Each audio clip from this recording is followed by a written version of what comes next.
சேலம் மாவட்டத்தில் செயல்படும் சமுதாய வானொலிகளின் செயல்பாடுகள் என்ன என்பதை இப்போது பார்க்கலாம்.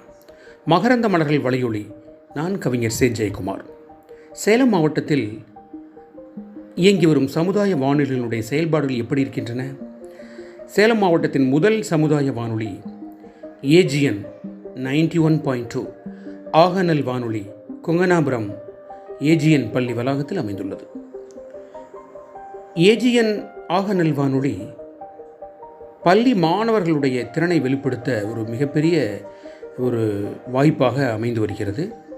மாணவ மாணவிகள் தங்கள் படைப்புகளை ஏஜிஎன் அகில இந்திய அந்த வானொலியில் ஒளியேற்றி வருகிறார்கள். மாணவர்களுக்கு ஆசிரியர் பெருமக்கள் கதைகள் சொல்கிறார்கள். மேலும் மாவட்ட நிர்வாகம் தொடர்பான செய்திகளையும் அவர்கள் அளிக்கிறார்கள். ஏஜிஎன் சமுதாய வானொலி பள்ளி வளாகத்தை முதன்மையாக வைத்து தங்களது நிகழ்ச்சிகளை ஒளிபரப்பி வருகிறது. கொங்கனாபுரத்தை சுற்றியுள்ள 10 முதல் 15 கிலோமீட்டர் சுற்றளவிற்கு இந்த வானொலி நிகழ்ச்சிகள் சென்றடைகின்றன. ஏஜிஎன் சமுதாய வானொலி சிறப்பாக இயங்கி வருகிறது என்றுதான் நாம் பாராட்ட வேண்டும். மேலும் இதனுடைய ஒலிபரப்பு திறனை அதிகப்படுத்தினால் நீண்ட தொலைவு செல்லும் வாய்ப்பு இருக்கிறது. 250 வாட்ஸுக்கு ஒலிபரப்பு திறனை அதிகப்படுத்தி ஒலிபரப்பு கோபுரத்தினை உயர்த்த வேண்டும் என்று நேயர்கள் கோரிக்கை விடுத்துள்ளார்கள். அடுத்ததாக நாம் பார்க்க இருக்கும் சமுதாய வானொலி மகேந்திரா சமுதாய வானொலி 90.4. மகேந்திரா பொறியியல் கல்லூரி சேலம் மாவட்டம் மின்னாம்பள்ளி வளாகத்தில் இந்த வானொலி நிலையம் அமைந்து செயல்பட்டு வருகிறது. நாமக்கல் மாவட்டம் காளிப்பட்டி கிராமத்திலும் மகேந்திரா பொறியியல் கல்லூரி இயங்கி வருகிறது. மின்னாம்பள்ளி வளாகத்தில் இந்த வானொலி நிலையம் செயல்பட்டு வருகிறது. இவர்கள் தொடக்கத்திலேயே அலைவரிசை எண்ணை பெற்றுவிட்டார்கள். 90.4 என்பது தொடக்கத்திலேயே அலைவரிசை எண் வழங்கப்பட்டு விட்டது. மகேந்திரா சமுதாய வானொலி காலை 7:30 மணி முதல் நண்பகல் 1 மணி வரை தம் நிகழ்ச்சிகளை வழங்கி வருகிறது. இதில் அந்தந்த நாளுக்குரிய செய்திகள், இனிய திரைப்பட பாடல்கள், முக்கிய பிரமுகர்களுடைய உரைகள், நேர்காணல்கள், மருத்துவ குறிப்புகள் ஆகியவை ஒளிபரப்பாகி வருகின்றன. மகேந்திரா சமுதாய வானொலி 90.4 நீண்ட தொலைவு செல்லவில்லை. குறிப்பாக 50 வாட்ஸ் ஒலிபரப்பு திறன் கொண்ட சமுதாய வானொலிகள் கிட்டத்தட்ட 10 முதல் 15 கிலோமீட்டர் தொலைவை எட்டும் வல்லமை படைத்தவை. ஆனால் என்ன காரணமும் தெரியவில்லை, மகேந்திரா சமுதாய வானொலி 90.4 நீண்ட தொலைவு செல்லவில்லை. இந்த வானொலி ஒலிபரப்பு கோபுரத்தை மிகவும் உயர்த்தினால் மட்டுமே தொலைந்த தூரம் செல்ல முடியும். மேலும் ஒலிபரப்பு திறனை 250 வாட்ஸாக மகேந்திரா சமுதாய வானொலி உயர்த்த வேண்டும்.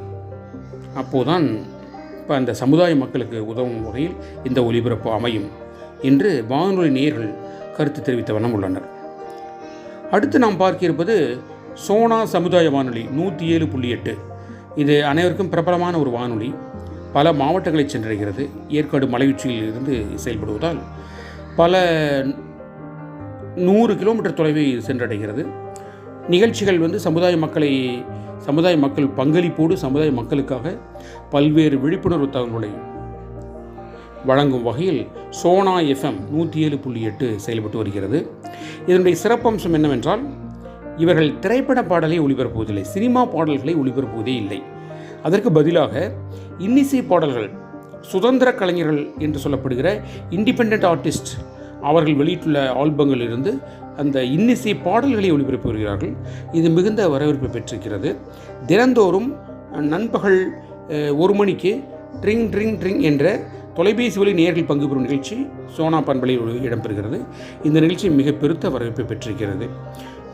சோனா பண்பலை வானொலி 107.8 ஒவ்வொரு இல்லங்களிலும் சேலத்தில் ஒலிப்பதை நாம் கேட்க முடிகிறது. இந்த சமுதாய மக்களுக்கு உண்மையாலுமே இது மிகச்சிறந்த ஒரு வரப்பிரசாதமாக அமைந்துள்ளது. சில நேயர்கள் சோனா வானொலி திரைப்பட பாடல்களையும் ஒளிபரப்பு செய்ய வேண்டும் என்று கோரிக்கை விடுக்கிறார்கள். திரைப்படங்கள் குறித்த செய்திகள் சனிக்கிழமை தோறும் இரவில் ஒளிபரப்பாகிறது. ஆனாலும் திரை இசை பாடல் ஒளிபரப்புவதில்லை. அதை அவர்கள் கொள்கையாக வைத்திருக்கிறார்கள். ஒருவேளை பிற்காலத்தில் எதிர்வரும் காலங்களில் அந்த திரை இசை ஒளிபரப்பு நிலை வருமா என்று தெரியவில்லை. நிர்வாகம்தான் அதை விளக்கமளிக்க வேண்டும். எப்படி இருந்தாலும் சோனா வானொலி 107.8 ஒலிபரப்பு சிறப்பானதாகவே உள்ளது என்பது நாம் மறக்கவோ இயலாது. மலை உச்சியிலிருந்து ஒளிபரப்பப்படுவதால் நீண்ட தொலைவு செல்கிறது என்பதை நாம் கவனத்தில் கொள்ள வேண்டும். மேலும் இந்த 3 வானொலிகள் தவிர 90 பண்பலையில் தோழா ஒளிபரப்புகிறது. முழுக்க அவர்கள் திரைப்பட பாடல்களை ஒளிபரப்புகிறார்கள். நிகழ்ச்சிகள் நிறைய வேண்டும் என்று நேரில் எதிர்பார்க்கிறார்கள்.